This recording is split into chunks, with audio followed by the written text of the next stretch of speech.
Les éditions HK, qui publient essentiellement des ouvrages sur le thème du chemin de fer, viennent de sortir de presse une brochure susceptible de toucher un public moins averti que seuls les amateurs de train. Troisième recueil issu de la série Au tram citoyen, l'ouvrage est intitulé Le tram vert au centre de Liège, le seul consacré exclusivement à la cité ardente.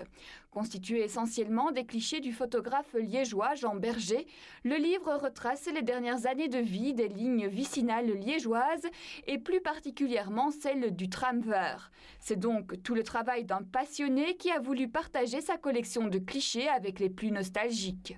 Ce qui m'a motivé surtout, c'est notamment que tout disparaissait à un rythme accru. C'est-à-dire qu'il faut se dire qu'à Liège, les vicinaux ont disparu en 61, les tramways urbains en 64 et les trams verts en 68, alors que d'autres villes avaient encore le réseau complet. Et je me suis dit que si je ne prenais pas un souvenir vivant par l'image de ça, il ne resterait jamais plus rien. J'étais pratiquement désolé à le faire à cette époque-là. Et je me suis lancé dedans comme ça, vraiment par peur que tout s'évanouisse sans qu'il ne reste rien. Ce qui rend l'ouvrage vivant, ce sont les photos couleur format 4:4.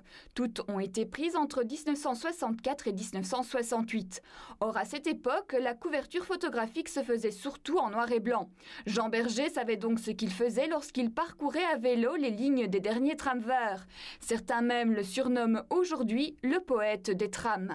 Je ne suis que amateur de la beauté d'un tram dans son site. Ça rend une ville plus vivante, ça rend une ville plus humaine, et c'est ce côté surtout beauté, poésie, surtout avec les vicinaux qui circulaient dans les campagnes, dans les petits villages, etc.